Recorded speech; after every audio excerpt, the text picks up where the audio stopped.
Here we go to all of our coaches for the 2024 14 and under state tournament. Welcome.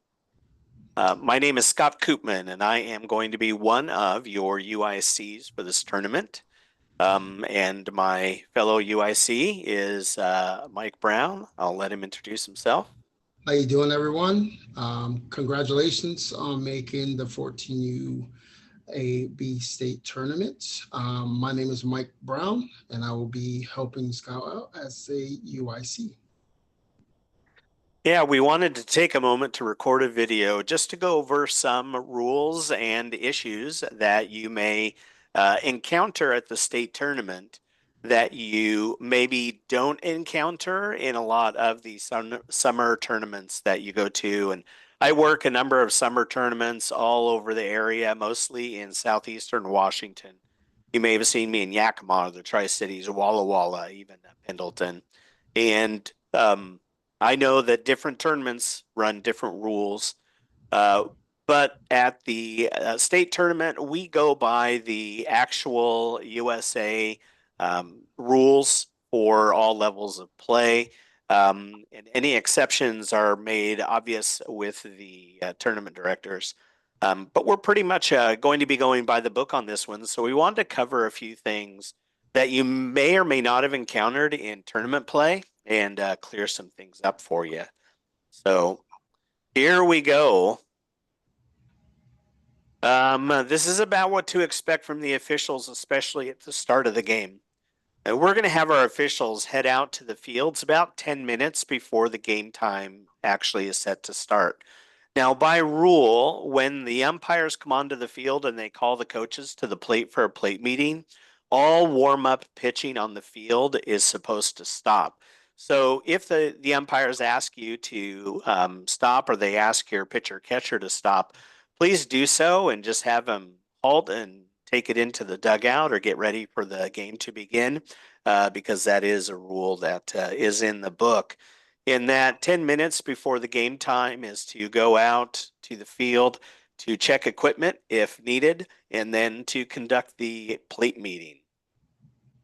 We will be conducting a equipment check for bats, batting helmets, and catcher's masks for both teams for each team's first game. So your first game of the day, you should have an equipment check. If a bat is found to be either unusable or unapproved for play, it will actually be removed from your possession and held by the UIC and the tournament directors. We will tag it, we'll secure it, and then you can come get it at the end of the day. But we want to make sure that any bat that isn't approved for play doesn't make it into the dugout. It isn't brought out mistakenly. Um, that will include all bats that are in the dugout. So you can't, if one of your players has a bat, she just carries with her everywhere. It's in her bat bag, but it doesn't make it out for the equipment check. The umpires will look for it and ask it for it to be brought out. No bat can be in the dugout unless it is approved for play.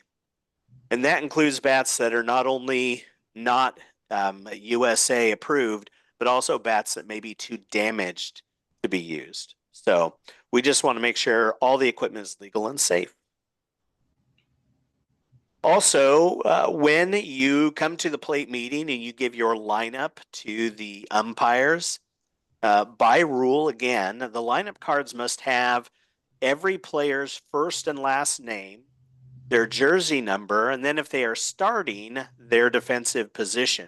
Of course, if they are a substitute, they'll have no position, but they still need first and last name and the jersey number clearly indicated on the lineup sheet. If your umpire, if you hand a lineup card to an umpire and it doesn't have all of that information, they may ask you to provide all that information, hand it right back to you, and say, can you get that for us to start the game? So don't be surprised if that happens. And I know when you have back-to-back games, putting together a lineup card, sometimes you're really rushed to do that. But if you make it part of your routine so that that lineup card is prepared for the plate meeting, then we'll have a pretty efficient time there.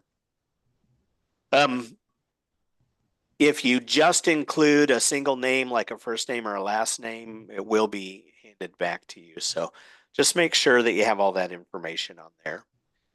If you have an EP, an extra player, which you are allowed one, if you want it, or you're running with a DP and flex, all of those must be clearly indicated on the lineup card when you turn it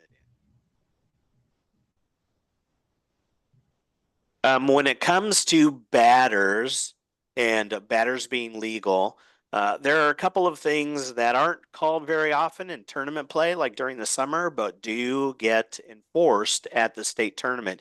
One of those is the rule that the batter must keep 1 foot in the batter's box between pitches. Now, there are all kinds of good reasons why a batter might actually leave the batter's box. It could be that if there was a pass ball in a play, their runners advancing. If there was a foul, there's all kinds of reasons why the batter could leave, and that's fine. But if it is a routine ball or strike, then we expect the hitter to keep 1 foot in the batter's box. They can place 1 foot outside the box, take their practice swings, or even get the sign from the third base coach like normal. We will want to have them keep 1 foot in the batter's box. And what that will mean on the field is that the umpires will be reminding your players to get a foot into the box. And so you may have that. They may ask them, they may say, hey, hitter, I need 1 foot in the box. Or they may just say, batter up, encouraging the batter to get that foot in the box and be ready to go. We don't want to take away from the time that the batter needs to be able to get ready for the next pitch, but we do just want to keep them right there in the box and ready to go quickly. If a batter should delay the game over the past the 10 seconds that they're allotted, or if they should ignore the umpire and not put a foot in the box, the umpire can call a strike. I have not had that ever happen, but it can. There is a penalty that can be leveraged. So just be aware of that and talk to your players about what they need to do and help us all out. The goal is to have the game move forward efficiently and quickly for everyone so that we can get in as much softball as we can in the time that we have. We also want to mention that a lot of hitters, when they stand into the box and they're getting ready, will hold a hand up, usually towards the umpire, as if to have some sort of call time or to tell the umpire they're not ready. And I would just at this point tell you that that is an unnecessary gesture. It's not actually official in any way. If the player wants to call time, then they need to do so and just ask the umpire and say, can I have timeout? They can't, it really doesn't help for them to say, don't let the pitcher pitch yet because the umpire is obligated to allow the hitter to get in the box, both feet in the box, and to be balanced and ready for the next pitch. That does not mean that the hitter has all the time they need to swing the bat 40 times or to, mark in the dirt with the head of their bat or whatever. And holding a hand up doesn't actually give them that time because the pitcher may be allowed to pitch. For the most part, umpires don't allow pitchers to quick pitch or to throw pitch when a hitter's not ready. So the hand up towards the umpire really isn't necessary.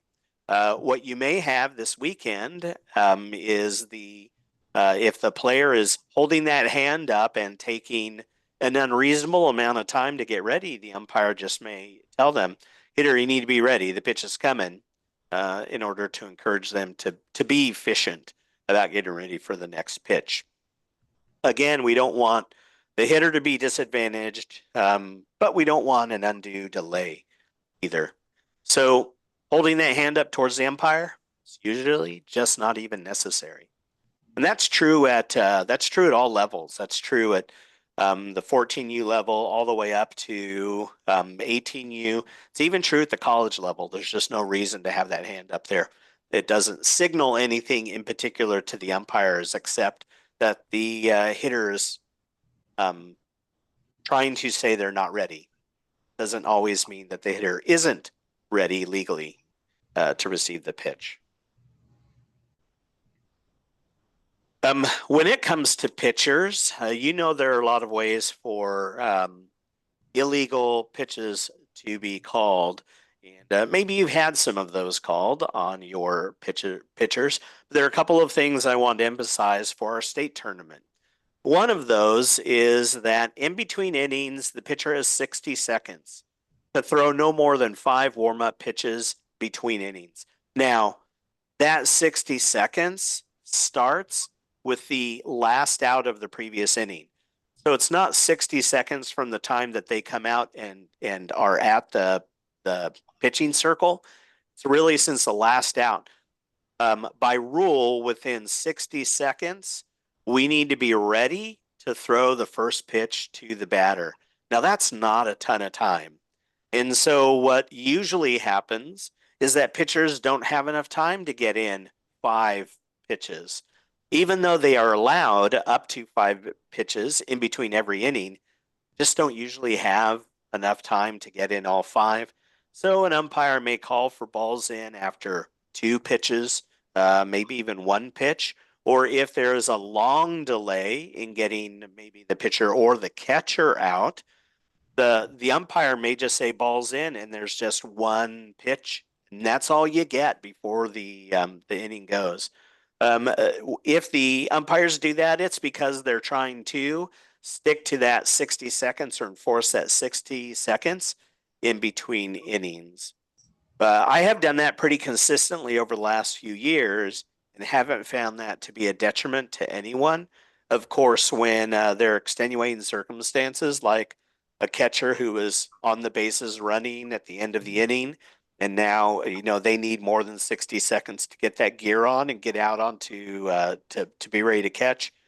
It's not like we will start a game without a catcher, but that doesn't mean that the pitcher will always get more than 5 pitches.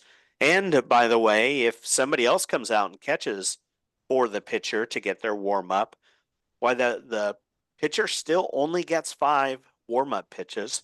They don't have to be taken by the catcher necessarily. So that's always a good rule to remember. Another rule that may or may not have been enforced at the summer tournaments is the pitcher's pivot foot. Now, we know in USA ball now, just like in school, federation rules and other rule sets, that the pitcher doesn't need to maintain contact. They don't need to drag that pivot foot after they stride forward. And so they're allowed to have both feet in the air. We won't call that illegal because that is legal by the rule.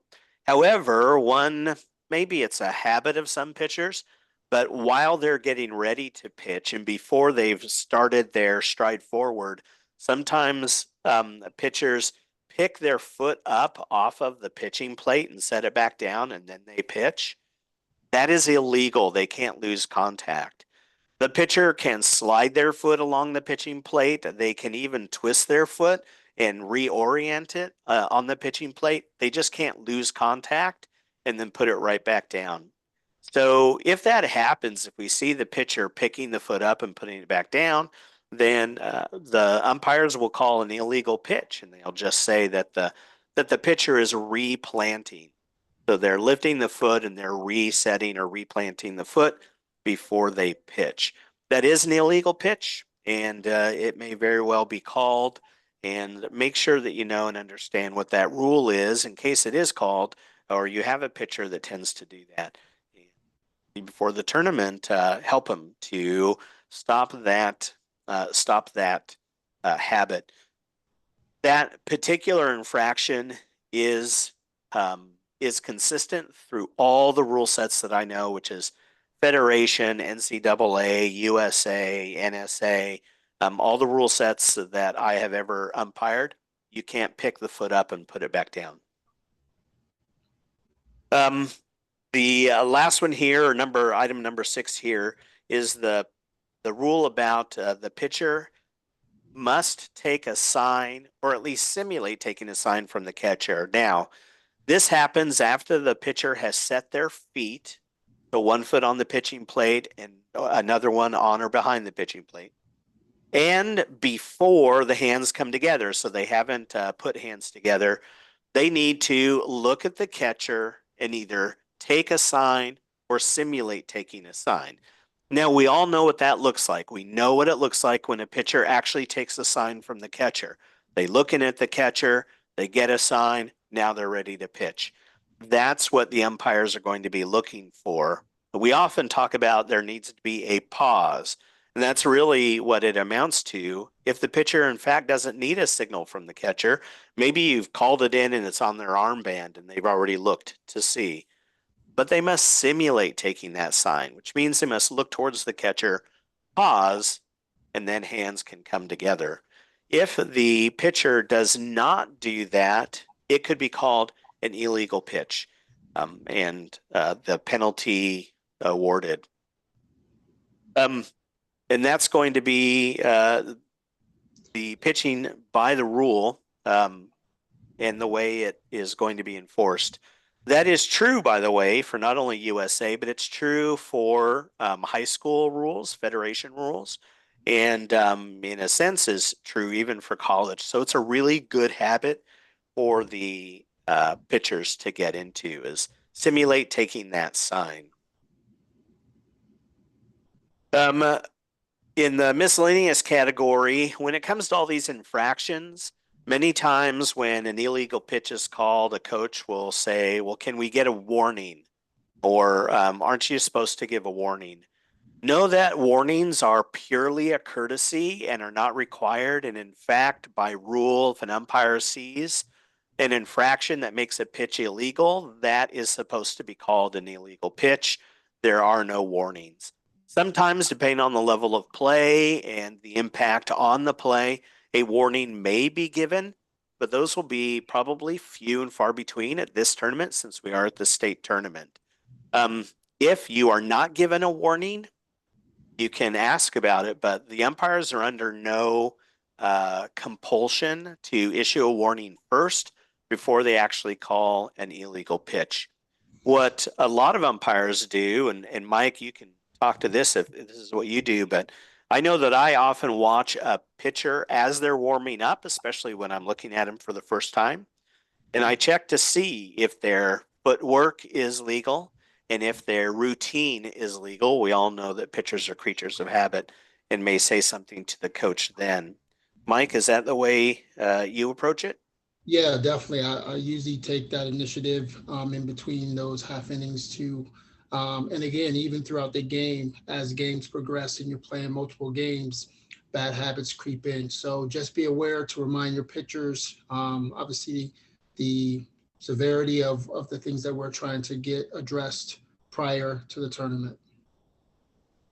Yeah, if an umpire thinks that a pitcher, say, has not simulated taking a sign, that's the language they will use when you ask, what did they do wrong? What was the infraction?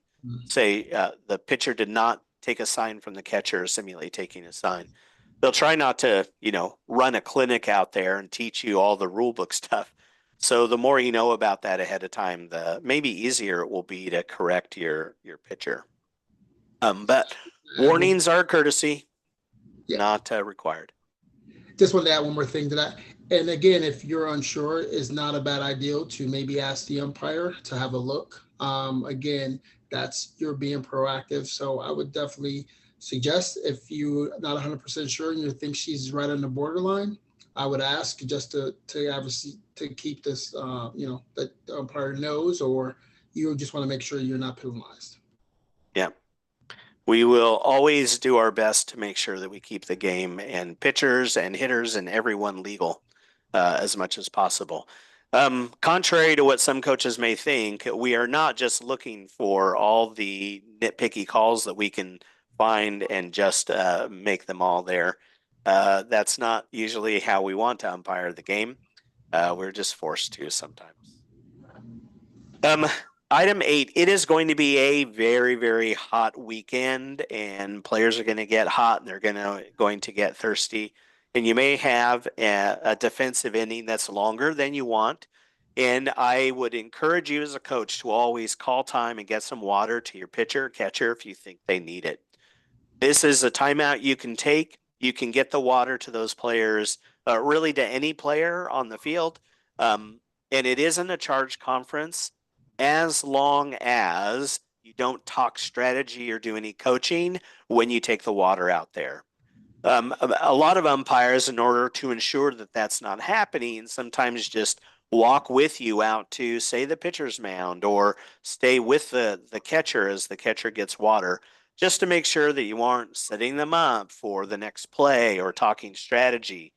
But it's always allowable for you to get some water for your players, ask the players how they're doing, check up on their well being and health, and we'll never penalize that. But if you talk strategy, if you talk over like what to do with runners on first and third or some coaching issue like that, then we're going to assess you a charged conference for doing that because that is what we do.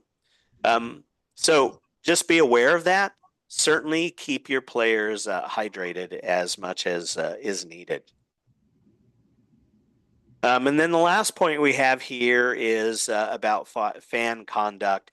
This is going to be important games. This is for the state championship. We understand that as umpires, and we know that fans get into it. They get into the game, and they rise and fall on the calls that are made on the field, outs and safes and fairs and fouls, balls and strikes. Um, if the umpire perceives that the fan conduct is something that needs to be addressed, the first line of attack is going to be to come to you as a coach and say, Coach, this is what's happening. I need you to deal with that and ask the fans to be better sports and to direct their comments more towards players than maybe towards the officials or the other team. So if an umpire asks you to do that, please help us out and address that with the fans. I will tell you that we have very little control over what can happen with the fans. It would have to get pretty out of control for us to be able to stop the game as an umpire and have a fan removed. We can do that. We'd rather not do that, especially if you can just talk to the fans and ask them to redirect their energy elsewhere. However, if the coach refuses to do that, or if the fans continue to be unruly, then the coach can be penalized by being ejected from the game to go handle their fans.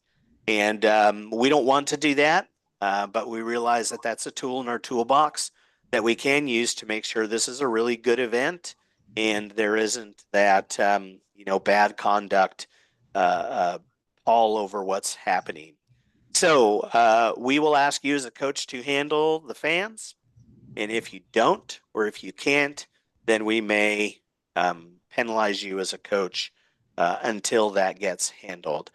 Of course, anything that is super outrageous, or if there's something that you as a coach say, I have no control over that fan is just going to be that way, then we, of course, can lean on other measures to make sure that we keep the conduct of the highest quality of sportsmanship for the event.